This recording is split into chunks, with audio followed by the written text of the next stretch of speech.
Skripsi kamu ditolak bukan karena jelek, tapi karena selera dosennya beda. Lo pikir dosen itu dewa kebenaran. Lo pikir semua yang keluar dari mulut dosen itu suci tanpa celah. Faktanya, banyak mahasiswa stres bukan karena nggak bisa nulis, tapi karena bimbingannya kayak drama sinetron. Hari ini ACC, besok direvisi lagi, disuruh A, minggu depan disuruh balik ke B. Banyak mahasiswa yang ngerasa frustasi berat bukan karena nggak belajar, tapi karena dosen susah ditemui, ke ghosting kayak mantan, dosen main HP pas bimbingan, dosen ngegas duluan kalau nanya, dosen selalu benar bahkan saat dia salah. Contoh, saya pernah dimarahin karena katanya struktur saya berantakan, padahal itu struktur yang dia ACC sendiri minggu lalu. Realitas pahit, kadang skripsi gak dinilai dari kualitas, tapi dari seberapa sabar lo hadapi dosennya. Masalah utama, relasi kuasa.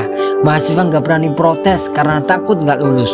Dosen bisa nolak judul tanpa alasan kuat, ubah-ubah standar sesuka hati, buat mahasiswa kayak jongos bukan mitra berpikir. Tiba-tiba revisi tanpa penjelasan, tiba-tiba bilang saya nggak suka pakai teori itu, tiba-tiba bilang ulang dari bab 1. Padahal mestinya bimbingan itu dialog ilmiah, bukan monolog sepihak.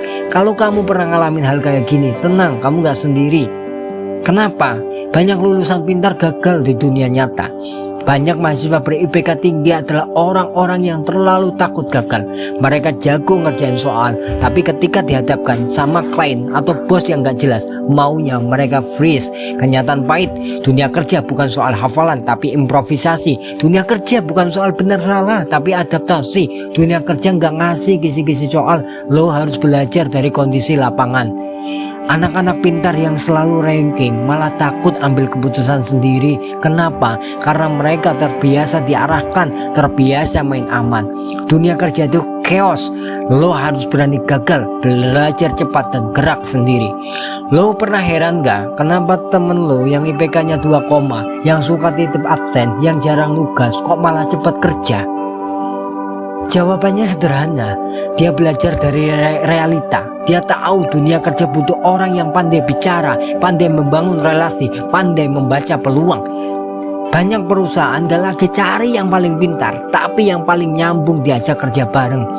Startup besar malah cari anak-anak yang punya portofolio, bukan transkrip, yang pernah ikut komunitas, pernah pitching ide, pernah gagal dan bangkit lagi.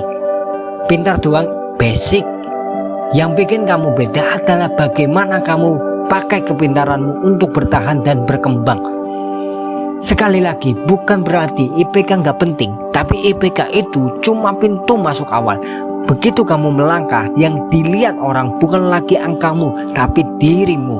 Contoh konkret, IPK bisa bikin kamu dipanggil wawancara, tapi kalau kamu kaku ngomong, nggak ngerti kebutuhan tim atau nggak punya pengalaman, bye. IPK itu kayak CV kosong, kalau isinya nggak menarik, ya nggak ada yang peduli. Realita dunia kerja, mereka pengen lihat kamu bisa solve masalah atau enggak, bisa kerja cepat tanpa drama, bisa belajar hal baru tanpa disuapin. Semua itu nggak kelihatan dari IPK, tapi dari track record dan kepribadian. Jadi mulai sekarang jangan cuma ngejar angka, bangun dirimu, bangun pengalamanmu, karena dunia nyata nggak pakai sistem nilai.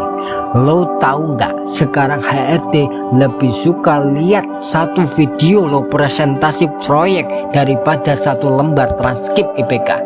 Inilah yang mereka cari: public speaking, manajemen waktu, negosiasi, critical thinking, leadership. Dan parahnya, semua skill ini gak diajarin di kelas. Lo harus belajar sendiri di organisasi, magang, komunitas, bahkan dari gagal bangun bisnis kecil. IPK tinggi tanpa skill kosong, tapi skill mumpuni meski IPK biasa saja bisa jadi pemimpin.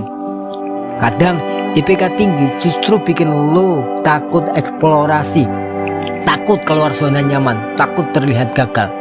Banyak lulusan kampus gak berani ambil pekerjaan di luar jurusannya, padahal peluang besar justru sering datang dari hal-hal yang gak terduga. Mental harus sesuai jalur, itu bikin sempit. Sementara dunia kerja fleksibel dan luas. Jangan jadikan IPK sebagai identitas utama, jadikan sebagai model awal, bukan tembok pembatas.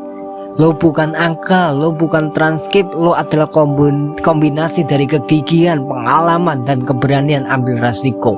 IPK tinggi keren, tapi jangan puas di situ. IPK biasa saja santai, masih bisa jadi luar biasa. Mulai sekarang, bangun portofolio, bangun relasi, bangun jam terbang, isi CV lo dengan pengalaman, bukan cuma nilai. Kalau lo setuju IPK bukan segalanya, tulis di komentar. Gue bangun masa depan gue, bukan cuma nilai gue. Dan jangan lupa share video ini ke temen lo yang masih sibuk ngejar angka tapi lupa ngejar hidup.